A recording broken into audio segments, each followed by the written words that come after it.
persidangan hari ini nih mungkin gagal atau seperti apa atau gimana nih? Gagal lah, gagal lagi. Kenapa tuh Kak mungkin kalau boleh tahu? Nggak datang. Dengan alasan? Cacit. Nah itu gimana tuh Kak? Kita kan 2 kali tidak hadir lagi nih. Dengan alasan yang kemarin ke Lampung, sekarang sakit. Nah, Kakak sendiri gimana? Nggak paham hukum berarti dia. Nggak paham proses perceraian. Gue capek. Kayak apa ya? Padahal cepat selesai aja udah ya kan, udah sepakat fair stake juga ngikutin pengalaman-pengalaman dia yang tahu bahwa proses perceraian gimana. Bukan berarti ini pernikahan kedua kita, bukan. Cuman maksudnya kan dia juga pernah ngurusin teman-temannya yang mungkin bercerai juga, ya harusnya belajar lah. Mediasi dulu, oi. Kalau lo nggak mau datang nextnya nggak masalah, tapi mediasi dulu sekali. Bukan bahas perdamaian, tapi bahas hak-hak anak. Bisa nggak wawancara dia aja? Gue capek.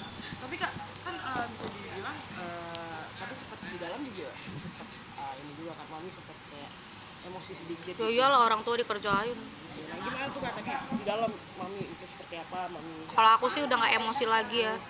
Tapi orang tua loh. Sedih juga nggak sih liat Mami yang kayak Nggak apa-apa itu proses keluarga menghadapi musibah sih. Tapi ya harusnya Indra mikir ya, dia memberikan duka tuh banyak banget ke semua orang. apa gitu Kak?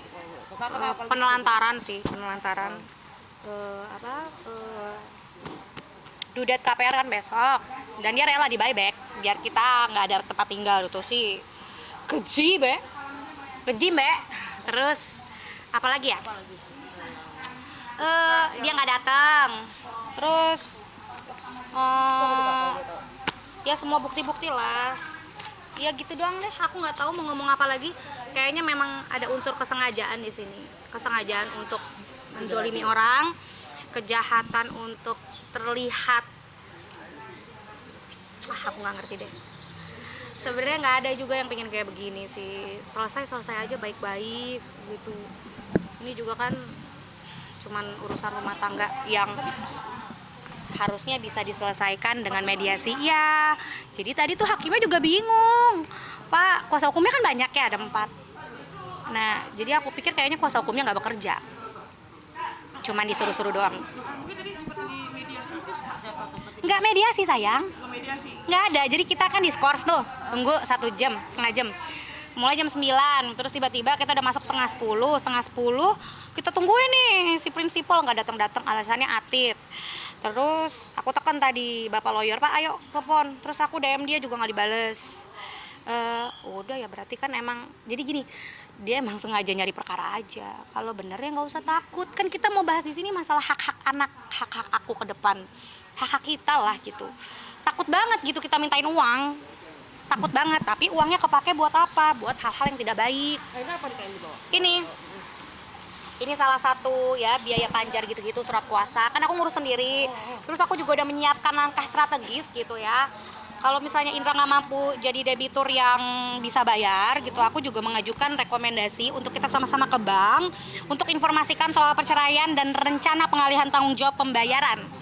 Bisa dengan take over, bisa juga dengan kita sama-sama lah, ini kan buat anak, jadi nanti rumahnya kita cicil berdua sampai selesai. Itu pilihan aku ya, harapan aku. Atau mungkin kalau si Indra emang butuh uang, kita sama-sama ke bank, kalau mampu ya restrukturisasi kredit ini ya, extension jangka waktu, bebasin bunga, atau ngelakuin keringanan bunga, atau bebasin denda gitu.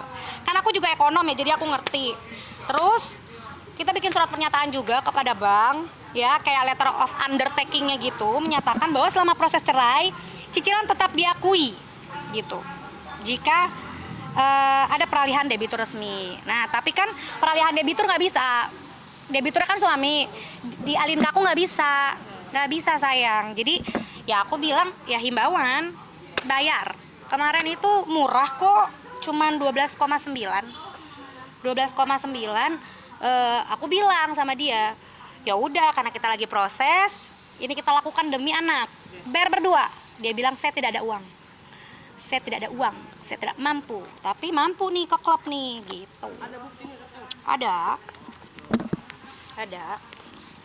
Nanti aku kirim aslinya aja ya. Ibu-ibu tuh bikin kamera Ya dulu. atas ininya ditutup ya.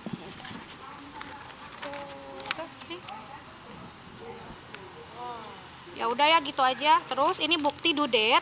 Bapak Indra besok bayar ya ke sana store teller karena udah nunggak bulan keempat. Jadi dia rela di buyback, berarti dia rela untuk anaknya tidak ada tempat tinggal. Jadi tolong nuraninya ya. Apa aja. Terus abis itu apa lagi ya? Datang aja mediasi biar selesai. Tapi kayaknya ya udahlah nanti. Ini mediasi kedua dia nggak datang. Terus apa lagi ya? Jadi sama wanita katanya. Iya, iya. Aku nggak mau tahu juga siapa. Udah cukup buat aku. Cerai aja. Nah itu gimana tuh maksudnya kan di tengah prosesnya seperti ini dia tidak hadir. Di mediasi pertama dia tidak hadir dan katanya sebelum mediasi kedua ini dia bersama seorang wanita dan di mediasi hari ini dia pun tak hadir gitu. Iya. Kayak malah kecewa gak sih melihat Enggak, Indra yang enggak. enggak Dia memang sudah bercita-cita menjadi orang jahat. Karena waktu kemarin kita keluar untuk berbicara, Indra itu bilang dia akan rujuk kalau aku itu lebih di pihak dia untuk mensupport semua kenakalannya. Kenakalannya itu kan macam-macam ya. Dia tuh suka banget ikut taruhan. Taruhan. Terus kedua dia itu suka banget ngegame gitu. Padahal kan dia seorang financial advisor, orang ya mantan banker juga. Malu lah kalau lebih ke game-game terus, walaupun dia bilang katanya game itu ada uangnya. Ya udah, aku nggak pernah pingin tahu. Cuman kemarin aku juga berhasil juga ngebuka salah satu aplikasi dia yang terkoneksi, bahwa dia juga memiliki iPhone 16 gitu ya. Tapi dia melalaikan ini. Jadi dia ganti handphone,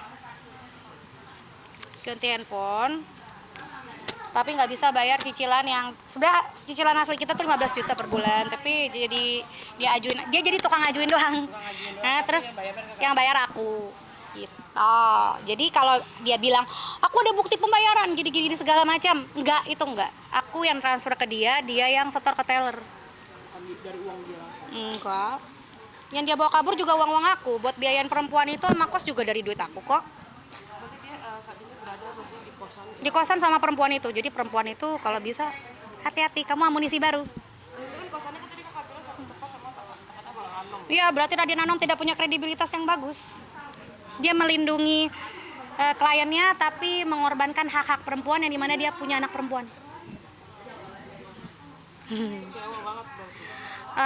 Kalau kecewa sama Indra enggak ya, lebih kayak ngerasa ya udahlah sampah emang mesti dibuang. Jadi pengen cepet-cepet kayak kalau kan Kalau cepet-cepet iya, ketok palu aja udah. Jadi dia bisa jalan dengan orang baru walaupun itu masih dugaan ya. Karena aku juga nggak mau nyari tahu, nggak mau kenalan juga. Karena kan kita udah pisah ranjang. Terus akhirnya si Indra ini nggak mau berubah. Terus makin menelantarkan. Nego terus mana yang bisa dibayar. Kebanyakan banyak nggak bisanya. Paling dia cuma mampu 10% ya kan. Aku kan selalu bilang, aku nih punya anggaran nih kalau kita selama serumah ini kita keluar sekian. Kok kamu cuma keluar 10% nih, gimana ceritanya nih gitu. Dia bilang kan kerjaan kamu kan lebih jelas, sedangkan aku enggak. Dia belum settle lagi. Padahal sebenarnya dia orang settle dulu.